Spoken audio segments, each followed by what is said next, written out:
Huru-hara Aston Martin belum menunjukkan tanda akan mereda. Mengawali musim 2026 dengan segudang masalah dengan performa mesin Honda yang jauh di bawah ekspektasi, menjadikan banyak tantangan yang harus dihadapi Aston Martin, setidaknya dalam 1 tahun ke depan. Adrian Newey yang memegang kendali pimpinan tim sejak bulan November, harus diakui memikul beban yang cukup besar dengan kapasitasnya sebagai engineer jenius langganan juara dunia.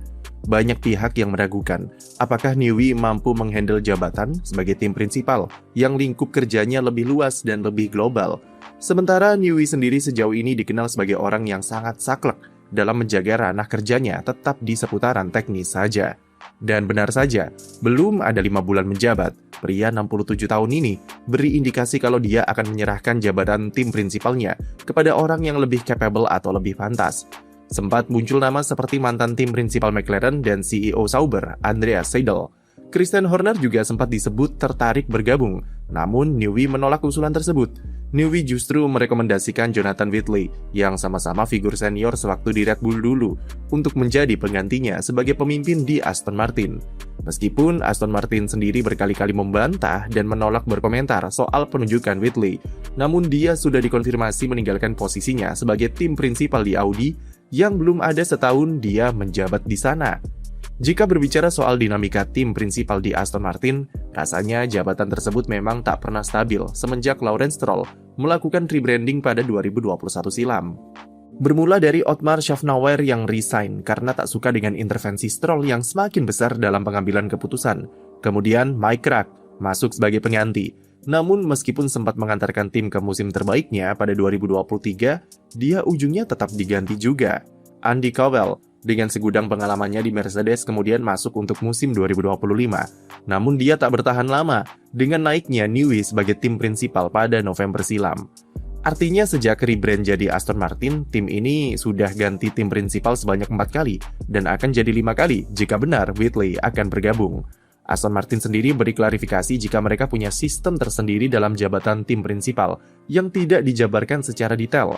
Yang jelas, Stroll tegaskan jika jabatan utama dari Adrian Newey adalah Managing Technical Partner, serta statusnya sebagai salah satu pemegang saham di Aston Martin.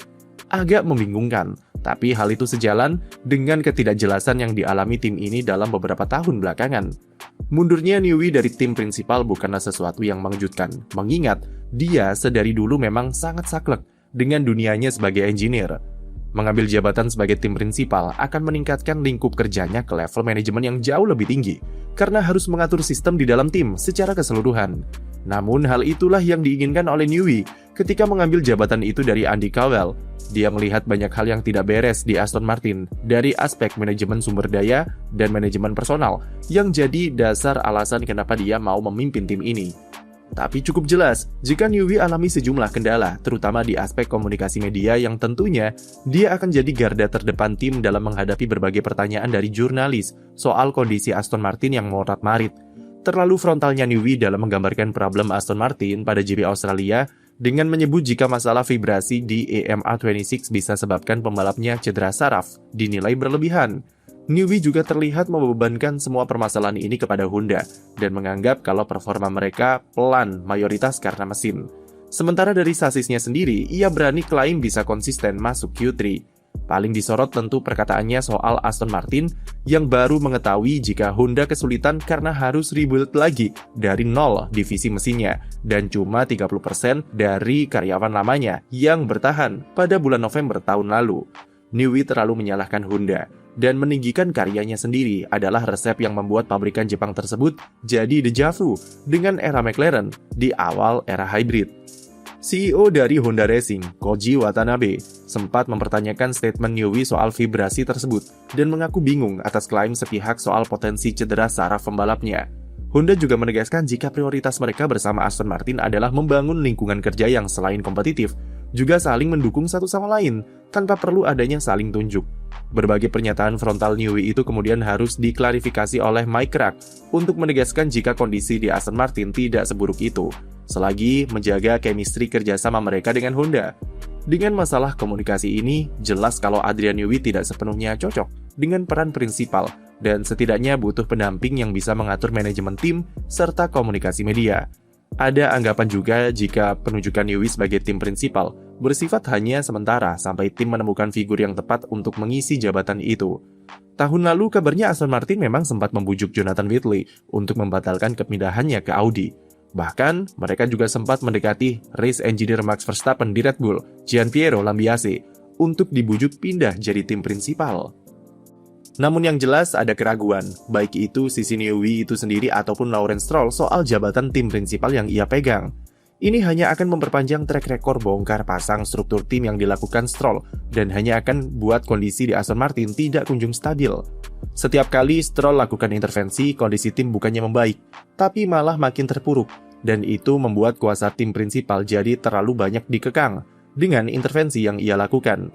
Pattern perekrutan Stroll juga selalu sama dalam 3 tahun terakhir, yaitu mengambil engineer dari Red Bull yang mungkin ia berharap ingin membuat Aston Martin bertransformasi seperti mereka.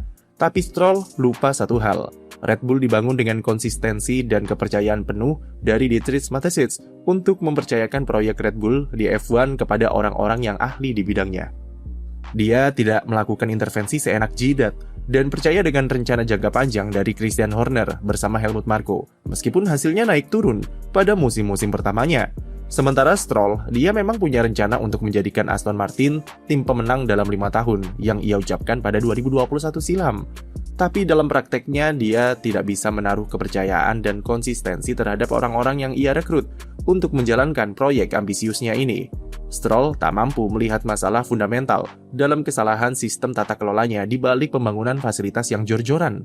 Dan ia tahu hanyalah bongkar pasang orang dari tim papan atas. Penunjukan Whitley jika benar-benar terjadi, mungkin ini bisa jadi keputusan yang bagus bagi Aston Martin.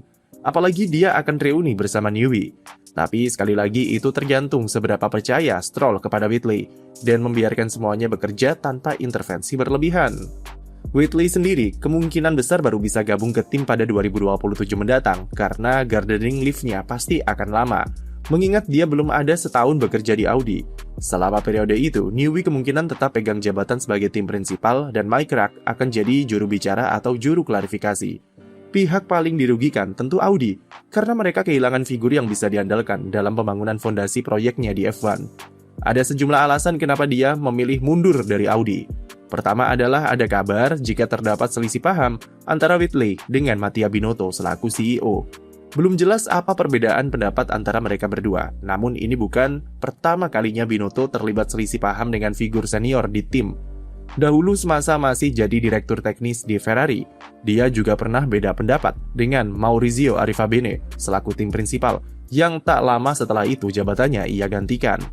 Tapi alasan paling masuk akal adalah Whitley tidak betah harus tinggal di Swiss dengan biaya hidupnya yang sangat mahal. Dengan tawaran Aston Martin, itu membuka kesempatan baginya untuk kembali ke Inggris dan lebih dekat ke keluarganya. Ini sejalan dengan alasan resmi kenapa Whitley mundur dari Audi, yang dikatakan karena faktor personal. Aston Martin sendiri pada GP Jepang kemarin membuat kemajuan dengan berhasil untuk pertama kalinya finish balapan, dengan Fernando Alonso sentuh garis finish di posisi 18. Meski bukan sebuah prestasi yang selayaknya dirayakan, tapi ini kemajuan signifikan bagi Honda yang benar-benar kesulitan dalam jaga reliabilitas mesinnya. Secara performa masih banyak PR yang harus mereka kerjakan, di mana Honda tertinggal 136 horsepower, cuma dari aspek manajemen baterai yang masih kacau. Jeda 1 bulan akan dimanfaatkan secara maksimal oleh Honda untuk meningkatkan kualitas baterainya, guna menekan vibrasi di mesin, dan optimalisasi sistem hybrid untuk manajemen energi. Sekian video dari kami, jangan lupa beri like dan subscribe untuk konten F1 lainnya.